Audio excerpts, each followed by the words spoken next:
You're listening to the Pre-Hospital Care podcast on the Medics Academy Network. So welcome back to the Pre-Hospital Care podcast with me, Lisa Burrell. And today we're going to take a little deep dive into advanced clinical practice and specifically look at supervision. And to do that, I'm joined today by Professor Deborah Harding, who has worked for NHS England for many years, leading on strategies for supervision in advanced clinical practice.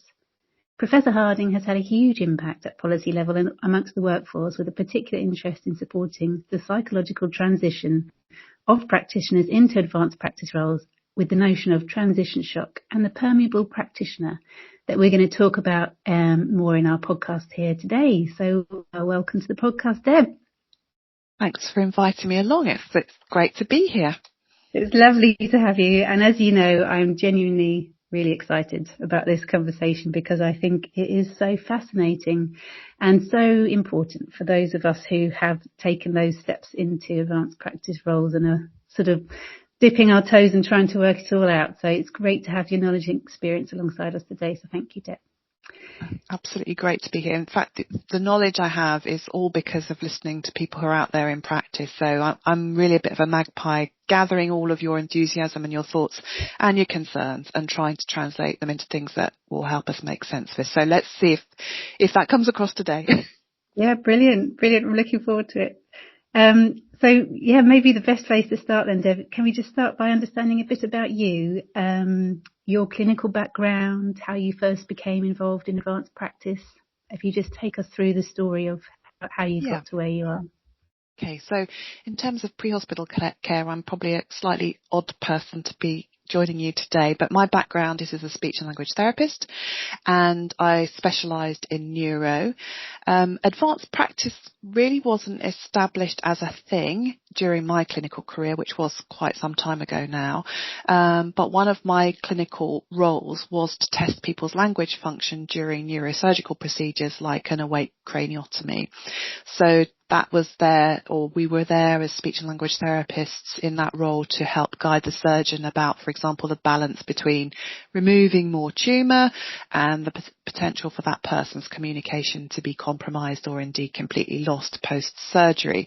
So in advanced practice terms, I've often more recently reflected on how we think in advanced practice about development across the pillars of practice, and that means in not just your clinical but your leadership, your education, your research. And I think that role that I was involved in really does require you to be developed and to draw on your skills across the pillars of practice. So then my career moved into health service leadership and management. I suppose I went to the dark side in that regard, and then later into higher education. And it was then that I became really interested in supervision, and eventually that became the focus of my PhD. And it was the PhD work that kind of put me on the radar with colleagues at the NHS in the policy space, including with the Centre for Advancing Practice, where I've led, as you've already said, the work around developing supervision guidance. So currently I split my role between the Centre for Advancing Practice and an academic role at City St George's. That's brilliant. What a fascinating career you've had already, and still more to come. But it's just really interesting listening to you talk there actually about how the concepts behind advanced practice have always sort of been there in a way. What you've described there in your clinical role, it's more about identifying it and using those things to, give people those pillars to move forward and to have that identified. Yeah, I think that's a really great foundation that you've had, and I guess it's just nice for us to see it through your eyes of how you saw your role and how that helped then into the transition of you supporting advanced practice for other people to sort of take and formalise some of those things. It can't have been easy, and I'm sure it's been a bit of a journey. What sorts of things have really motivated you within this? Where are your passions, Deb? What is it that really puts the wind in your sail to keep going on this journey? So I think it's interesting because I did some work a few years ago around allied health professions leadership, and one of the things we heard when we talked to people who had become leaders in allied health was how their clinical foundations really lived through so much of their work in different spheres of practice later. And actually, I think that's probably true for me too, because clinically what motivated me was to use my clinical knowledge and skills at a really high level for patient benefit and the best possible clinical outcomes. And I was and remain pretty passionate about what we can do to support humans who really marginalised by their difficulties communicating and to be as engaged as possible in decisions about their healthcare. So obviously that's not what I'm doing so much now, but I often sort of like find myself spotting how that shapes and informs how you continue to practice. So I suppose it's almost an extension of that now that's made me so passionate about supervision for healthcare professionals and the healthcare workforce more generally. And I think that's around it being at the core of professional and public safety in healthcare. We invest such a lot personally in becoming a health professional and continuing to be a health professional. And I think health systems need to continue to invest in us as practitioners if we're going to remain the best we can be and to keep our well-being intact. So done well, I think supervision offers a place and a space for us to look after ourselves in a professional sense. I love that. Yeah, and we'll get into talking more about supervision in a bit more detail, but it's just really lovely to hear you talk about giving, your passion is around giving voice to people. And I think we can all recognise that in our journey working in the allied health professions, that it's been hard at times to find our place, and the developments in advanced practice really have given some place to some of that and a voice to some of that. As it's great, it's really great to hear that's been a big motivator for you in many ways, maybe in bringing this to where it is already. So that's brilliant, and it's great to see some of this through the human perspective of who you are before, because you can sort of read the policies on the advanced practice website and think that it's all quite I don't know. It's just nice to see the human, isn't it? It's nice to hear the passion that's behind those words. Well, I can assure you it hasn't always been as tidy as it might look on the website. So a lot of passion, a lot of debate, a lot of discussion, lots of collaboration with colleagues. So, I often do like I said, I'm a magpie. I do the kind of gathering and hearing what other people are saying and thinking. But it's that pulling it together so that it's accessible in guidance on the website that's so crucial. Yeah, and that's amazingly key to success, isn't it, to have spent proper time listening to the people at the workforce level and to really understand it and to see then that transition through into supervision, which I really care about. And it's the real crux of somebody's professional development, isn't it? And so to empower the supervisor, to empower the learner, it's just, it's brilliant. I'm excited about getting into all of this with you. Maybe we can move on then a little bit and look at some of the barriers that you've seen along this journey, barriers to the development of advanced practice, how they've been worked on, or maybe even you've seen some really great things being overcome in this journey to get to where we are now. Yeah, so and you're right, they're always barriers, aren't there? But the thing is, how do we use our energy to navigate those as best possible?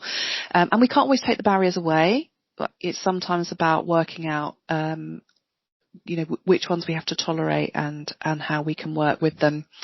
I would say the key barriers in advanced practice are all linked with clarity about the role and the level of practice.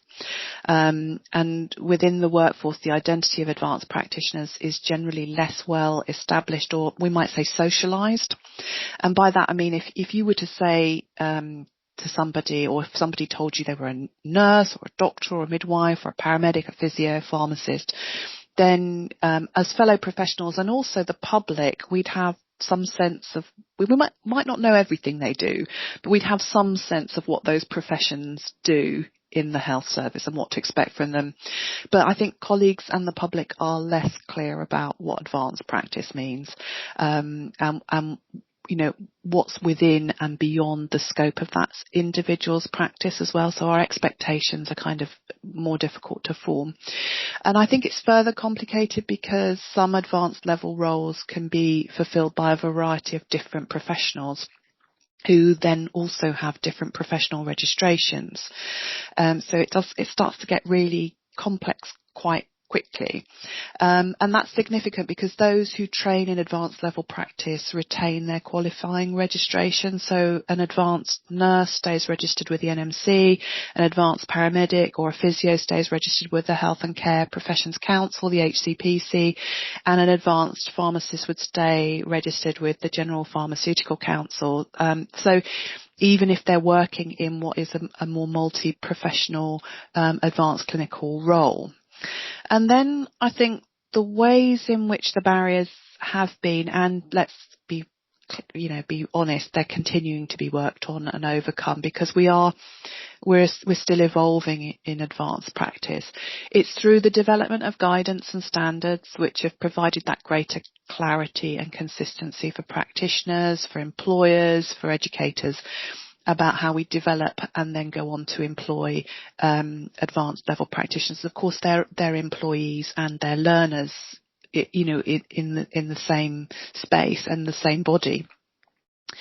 So, for example, from the NHS England Centre for Advancing Practice, and in some of the specialties, there's been development of advanced practice curricula. So, for example, I think probably the most mature space, the most developed, is the Royal College of Emergency Medicine. People might hear that referred to as RCEM, and the Faculty of Intensive Care Medicine, so FICM, have very specific curriculums around what's expected of you at an advanced level.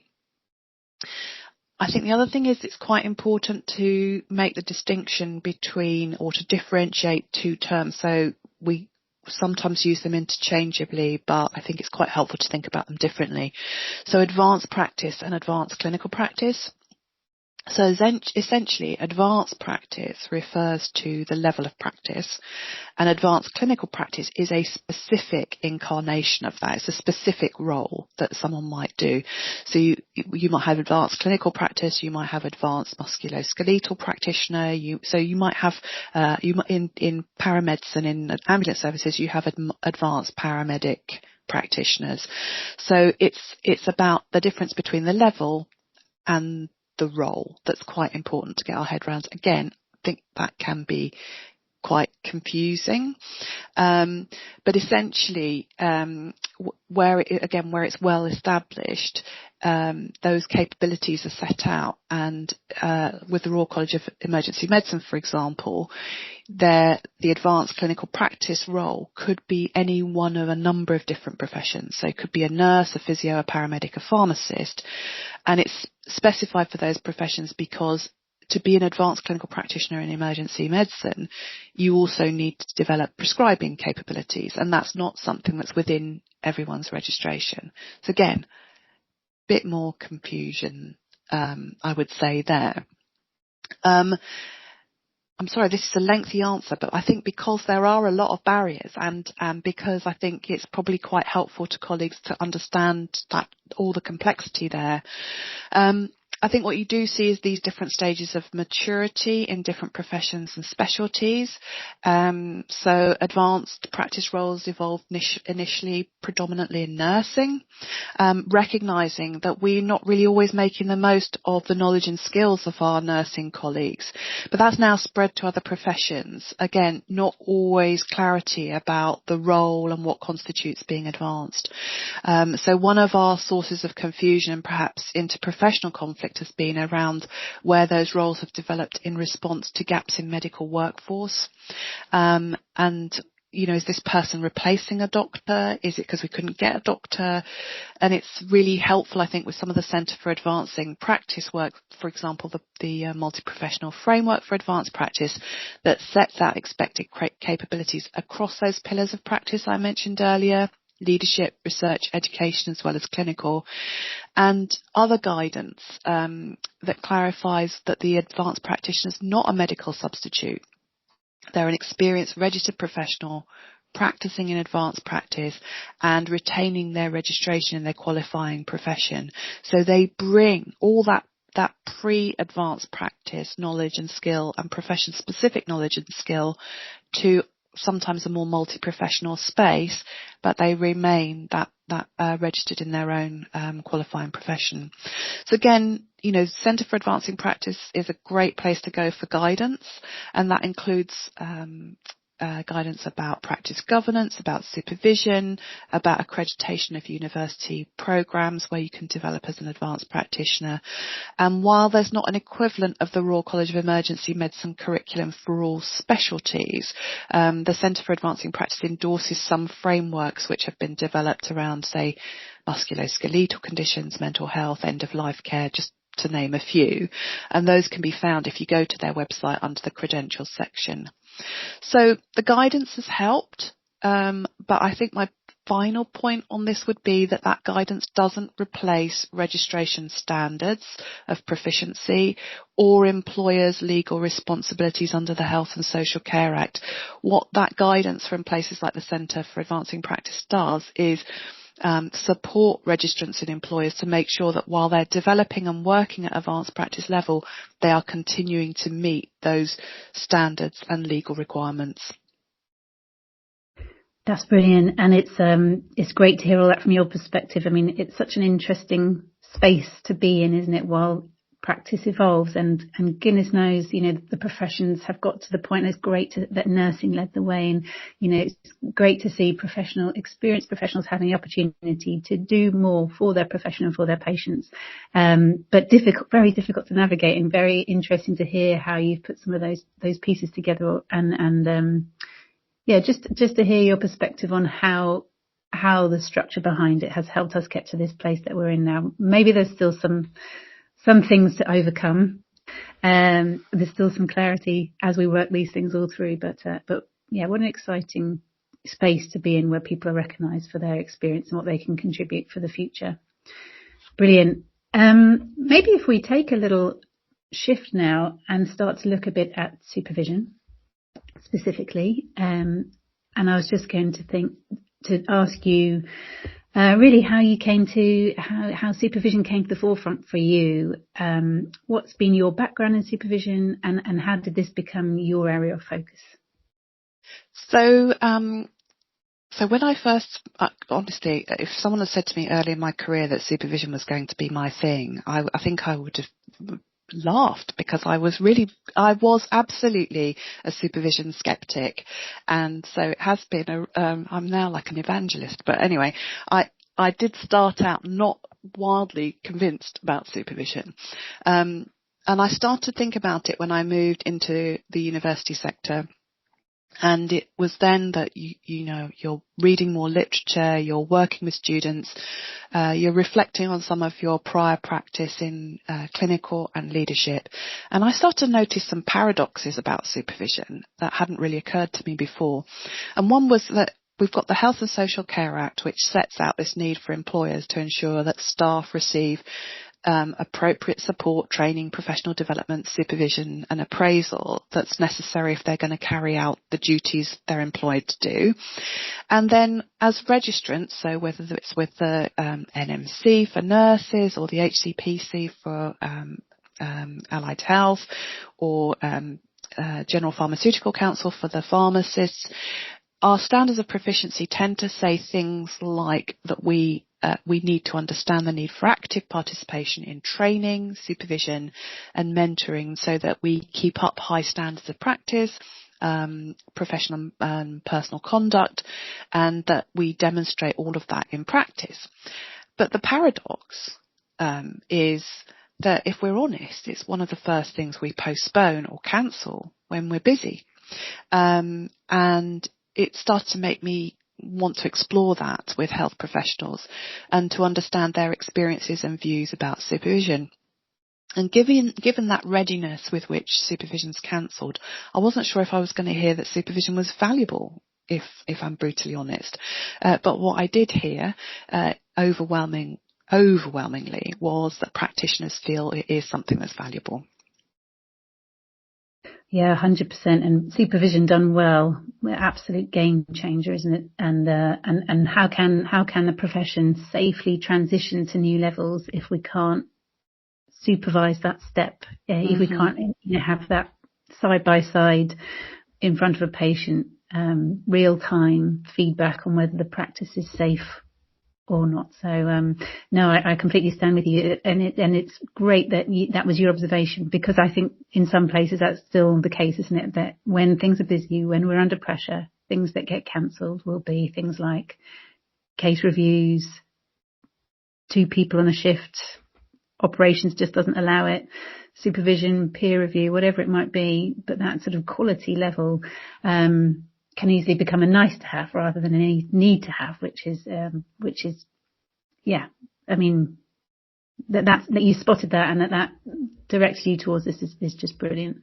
So if we talk about supervision in a bit more depth then, what are the key reasons that we do supervision? It's probably worth exploring that a little bit more. What is it that we're actually aiming to achieve, and from your perspective, what are the goals of supervision in an ideal world?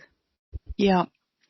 I think it's really important, and to have this conversation here, and also to prompt colleagues to have this conversation together, because one of the things that I did early on in my when I was concerned about supervision and began to think about it a bit more, was to go away and think I'd find a definition that would sort it all out for me, and that just doesn't happen. It doesn't exist, because there are so many different definitions of supervision that it's very easy for us to assume we're all on the same page, and there's a good chance we're not.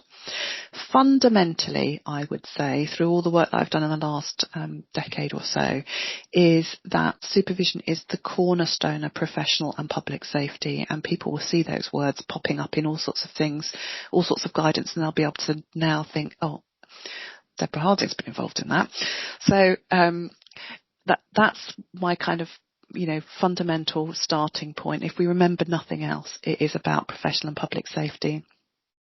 But effective supervisors are really crucial here, because when they're effective, they create the conditions that provide safe space and opportunities for supervisees. So whether that's students or practitioners, all of us throughout our career, continuing to access supervision to remain safe.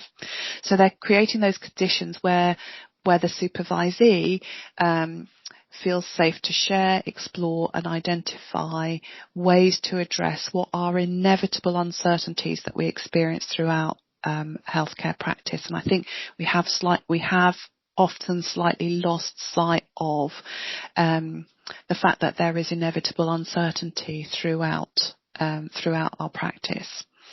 In advanced practice, that's about supporting the practitioner with their advancing level of practice across all the pillars. So not just clinical, but how are they becoming a leader?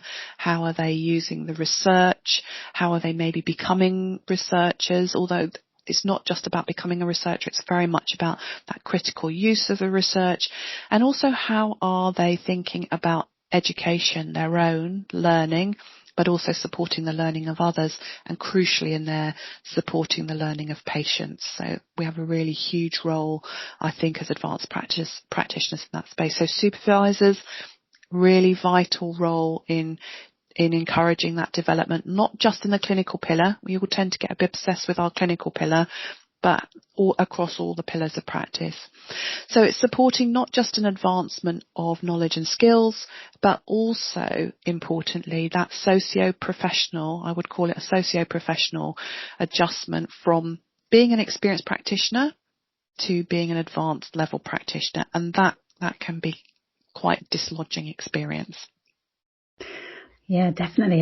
That totally resonates with me. I've been a supervisor and a supervisee at different times in my practice, and it's that thing around uncertainty is very difficult to manage actually as a supervisor. I'd say probably the times where I've been a supervisor has actually been harder than being a supervisee, because as a supervisee I know my scope and my decision making, and I know what I'm about to do, but the uncertainty for the supervisor of knowing that threshold, when to step in, when to come alongside somebody, when you might put them off. There's so many subtleties and particularly because I work in a critical care setting, in pre-hospital critical care, there's so much uncertainty, there's so many unknowns, and time is often a pressure.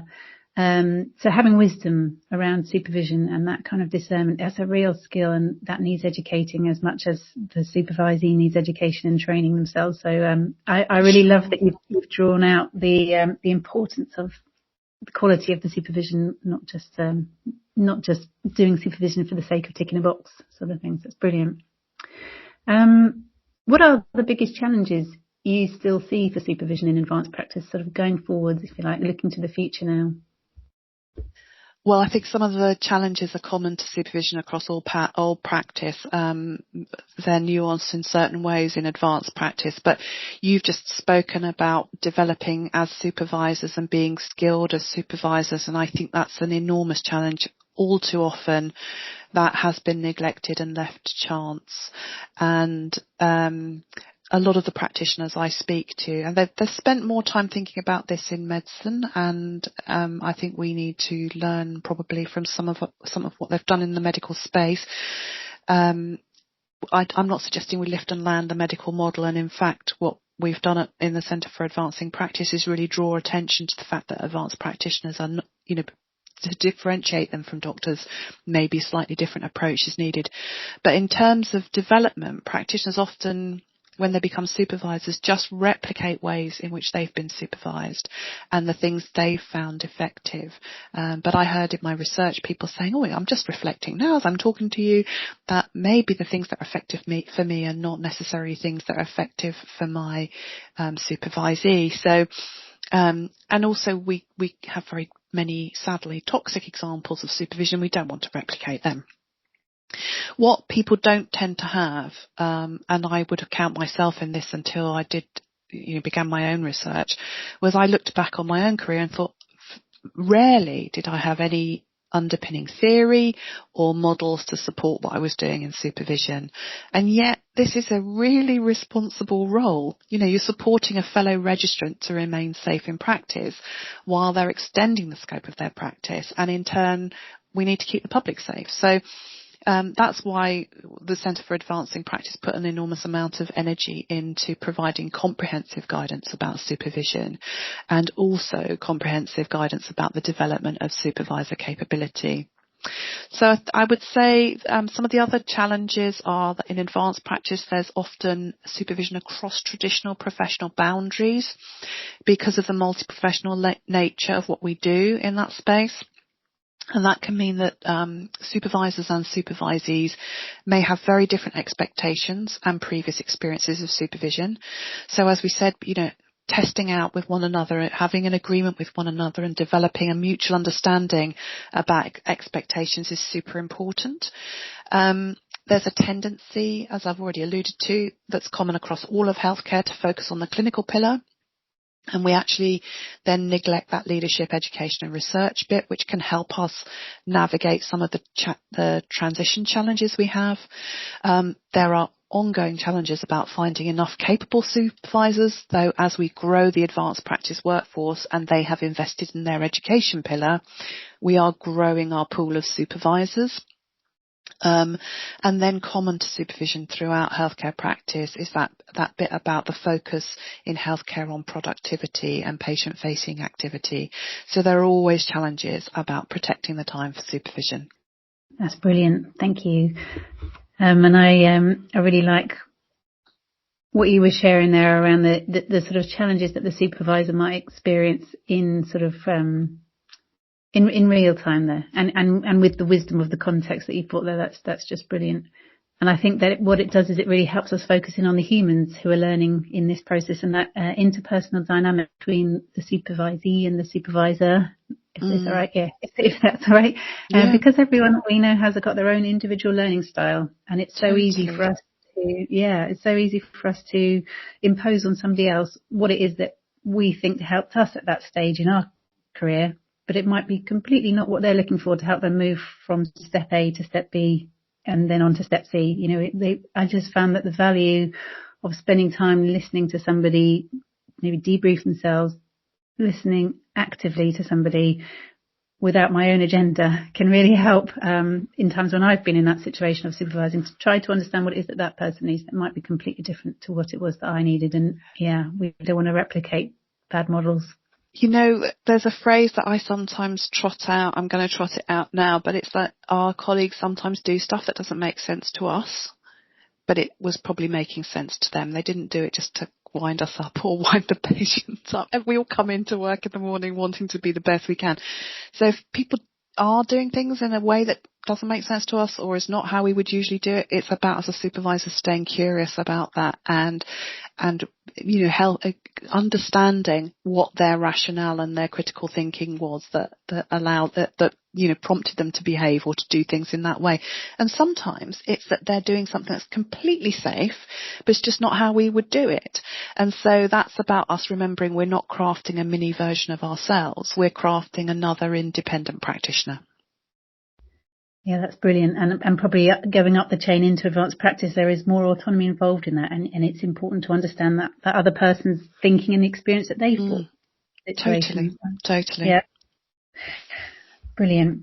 So now that we're sort of talking more about the individual within the experience, there is this really interesting concept of transition shock that I had never heard of until I started talking to you and hearing from you about it. Can you talk to us about what this is and how people might maybe recognise it in their experience of supervision?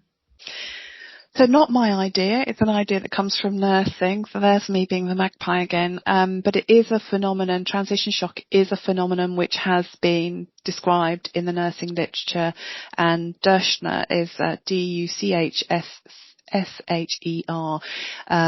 Is somebody who's written about this, observing how newly qualified nurses, when they enter the workforce, experience this shock of feeling that they were qualified and ready to go and credentialed and, you know, I've got my badge, and then the reality of being in practice feeling quite dislodging. And there's growing research evidence of this phenomenon in advanced practice now, which I notice is complicated by the fact that advanced practice trainees or those developing in advanced practice have a sudden shift from being experienced practitioners to feeling very novice again. So Benner is somebody who wrote about in nursing that transition from novice to expert, and what we notice happens with advanced practitioners is they've often worked in a practice environment where they feel very experienced. They may even be now training in advanced practice alongside colleagues they've worked with for some time who are familiar with them in a previous role or their previous role, who saw them as the expert in that previous role. And then as an advanced practitioner, their expectations and I think the autonomy you talked about, which can feel unfamiliar, that then creates anxiety, uncertainty, a big dip in confidence, and for some that's described as a sense of being an imposter in that advanced practice space. Yeah, that's so interesting, and it's interesting how the weight of perhaps the new autonomy changes things slightly. And it does go back to that point you were making about how we mimic the supervision models that we've had before, and perhaps if we've moved into a role of advanced practice and then we use the model of supervision we had when we were a junior trainee and we're trying to supervise somebody who's got an increased level of autonomy and experience behind them, but with that very junior model, it's just not going to work, is it? So bringing somebody's judgment and experience and rewarding them for their judgment and experience in the process of supervision and feedback is got to be fundamental, hasn't it, within some of those things. And transition shock, I think, is something that many of us can relate to. That step into a new role, a new team, a new culture, a new level of expectation and responsibility, and you navigate and reorientate yourself and re-find your professional identity in a way to sort of ground yourself in the new you at work, I suppose. Yeah, definitely. It's great to see it acknowledged. So is this something that is common enough, you think, and recognisable enough that we could maybe even expect it, predict it in systems that we're designing in a way that we can support people? I would say yes, and I'm not sure we currently foreground it enough. And supervisors, you won't be surprised to hear me say, are really important in supporting this. So from my research, I talk about an idea of being permeable, so permeable practitioners, by which I mean a cluster of behaviours and characteristics which I spotted in my research participants really helped them to navigate uncertainty when they encountered it in practice. Now, I'm not saying that we are always optimally permeable, and I'll sort of unpick that in a moment. And I'm also not saying that I am always permeable myself. My family would probably tell you that I'm a work in progress in that regard.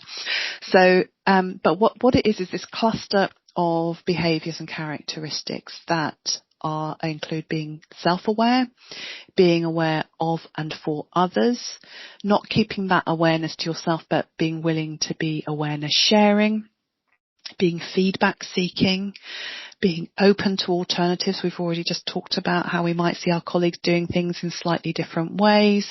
And when we move into the advanced practice space, we might be expected to do things that feel quite familiar in different ways.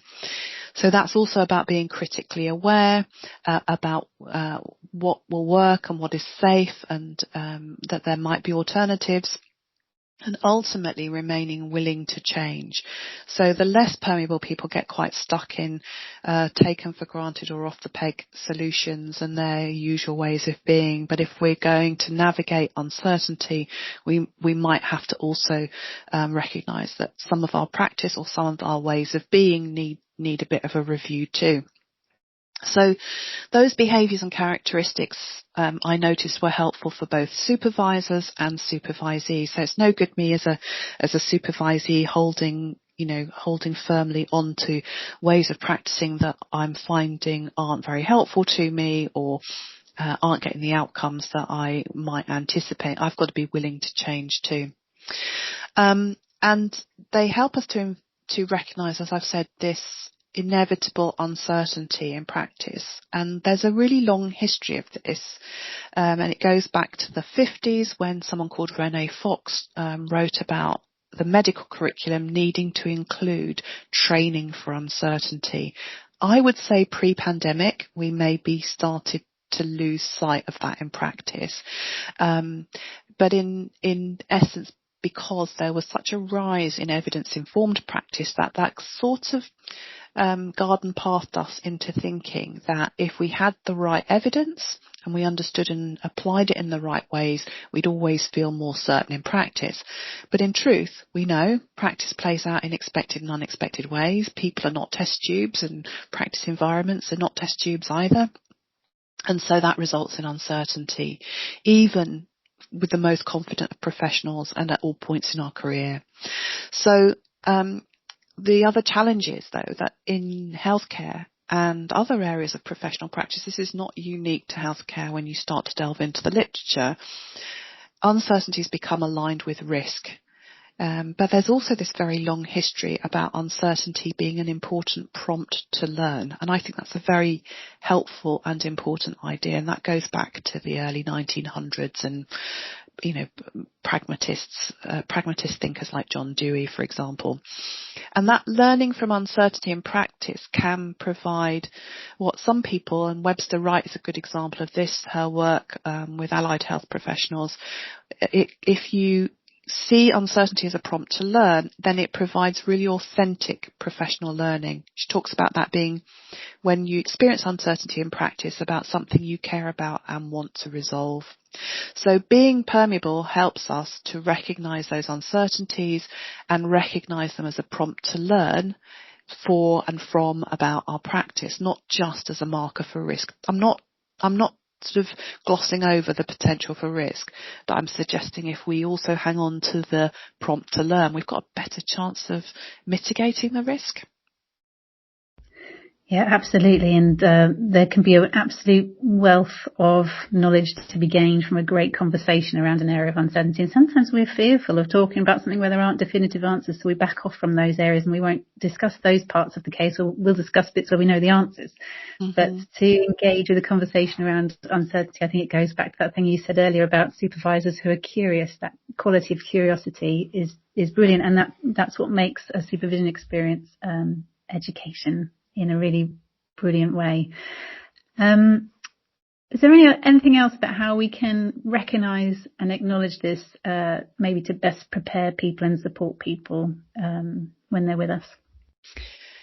So I would say when supervisors are permeable, then they can draw on their own self-awareness about uncertainties perhaps they've had at points of transition. I think there is really something very, very important and valuable about supervisor humility and demonstrating a bit of vulnerability. So that's different to, not having a clue and leaving your supervisee sort of a bit hung out to dry. So, but I do think, like you said, sometimes we don't know the answer and saying, well, actually, I'm not sure either. Let's find out together. That's a very powerful thing to do.